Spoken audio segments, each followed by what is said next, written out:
cookers! Welcome to another episode of Cooking Belly. And today, what we are going to cook is a special Bicolano recipe. It's called BICOL Express. But this time, since it's not so easy to find fresh coconut cream and the alamang, now we will just be using the easy to find ingredients. This is a canned coconut cream where you can find in any supermarket. There are different brands available for the canned coconut cream now. And we also have this alamang. So this is also in a jar. You can also find different brands in the supermarket. So watch out. Okay, so these are all the ingredients that we'll be needing. Let's start cooking, cookers. So we have already turned on the fire, and now we will be putting some oil. Okay, that should be enough. And let's wait for the oil to be hot. So it's already hot, and then we already want to add our pork. So here's our pork. Let's just add it. Then we want to brown our pork. Brown lang natin. Now this is the pork. We want to continue cooking it. We want our pork to be cooked well. So since we want our pork to be cooked well and ayaw naman natin siyang matusta, we will be adding some water. Just add some water and then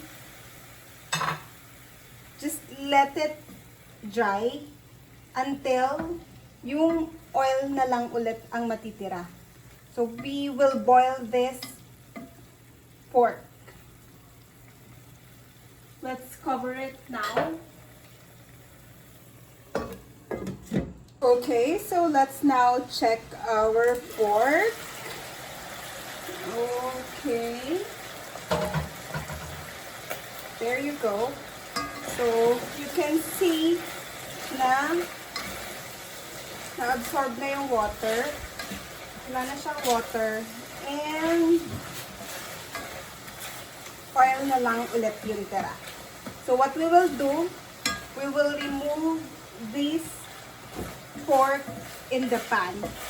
Kasi igigisa na natin yung other ingredients. So let's just move our pork.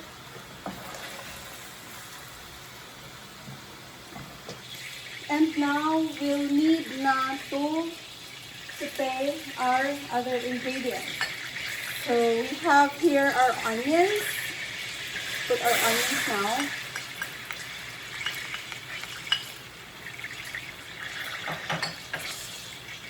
Then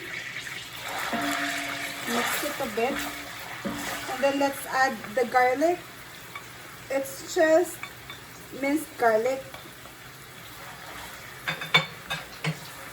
And we already want to add our tomatoes. So here, we remove the seeds of the tomato. We don't want the seeds here for this ingredient. So just mix it, and we can already add the minced ginger.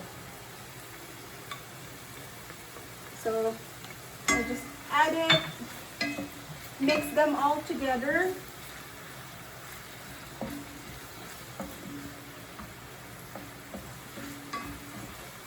There.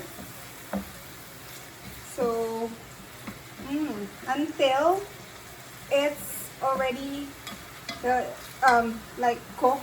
So yung ginger natin and the garlic and the onions should caramelize, and then the tomatoes should be cooked well. We have to wait for that. So medyo magka-caramelize lang sila together because we want all the flavors and the aroma to come out.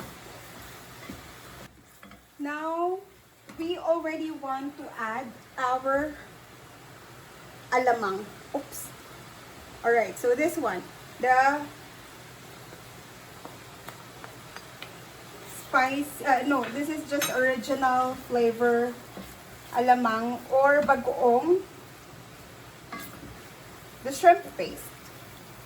So, gisa lang din natin siya. We also want to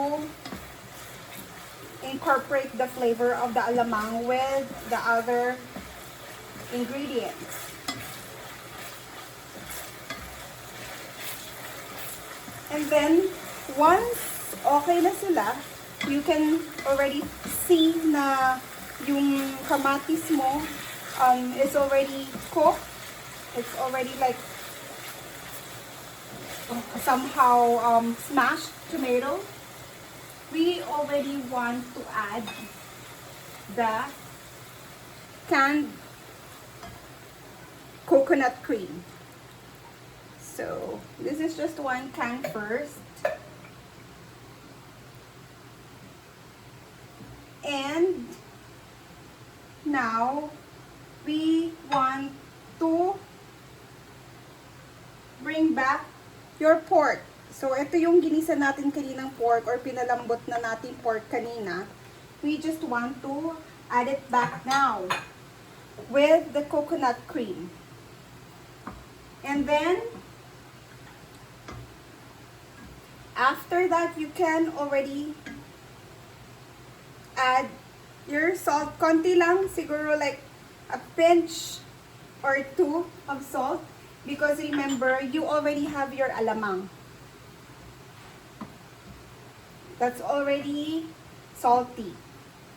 But later, we can check, we can taste. Kasi you can buy the alamang in a jar na medyo salty.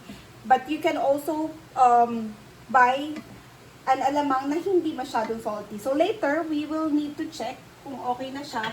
And then, we can add the pepper. I love pepper, so I'm adding more pepper, but it depends if you are fond of pepper or not. Up to you. If you want more of it or not, pwede namang bawasan or dagdagan. And then, yeah, so we just have to mix it until mag-dry ng konti. Now, I'll already add my second can of coconut cream. So, yes, if you can see, ang dami ng coconut cream because this is, ladies and gentlemen, BICOL Express. We want it na talagang magata. And this is, yeah, more of gata and then more of spices. So we just want to mix it until mag-dry siya. It's boiling. So mamaya, it will release its own oil. Just keep on stirring it para wag matutong yung gata. Okay, so let's check it out.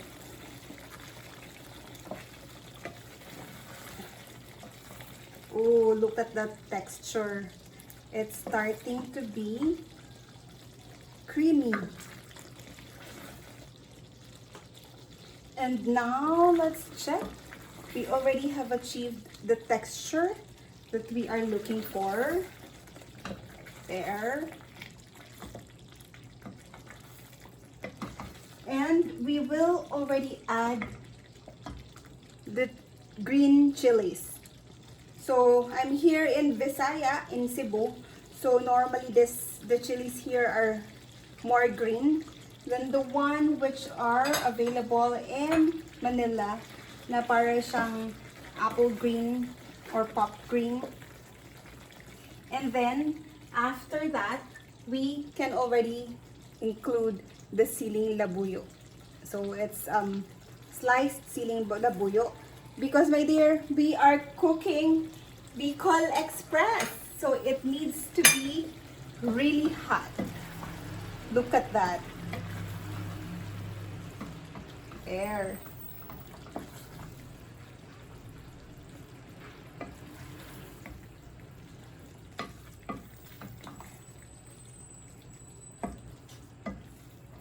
Ooh, look. So, in just a few, this should be ready to be served. Now let's taste to check if we want to add more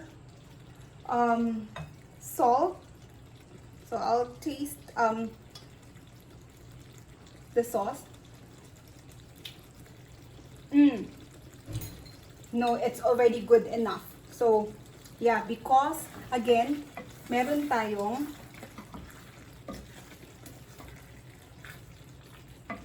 alamang. Sobrang sarap. I swear. Spicy.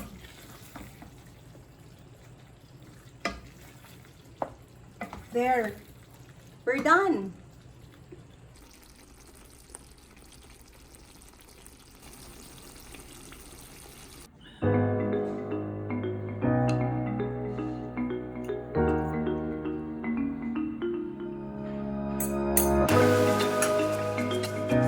Welcome back, cookers! And now, yes, we are done cooking our recipe, our BICOL Express. This is a very easy recipe, and I hope you'll also try this at home. And now, please don't forget to like and subscribe and watch my other videos. Thank you. Bye.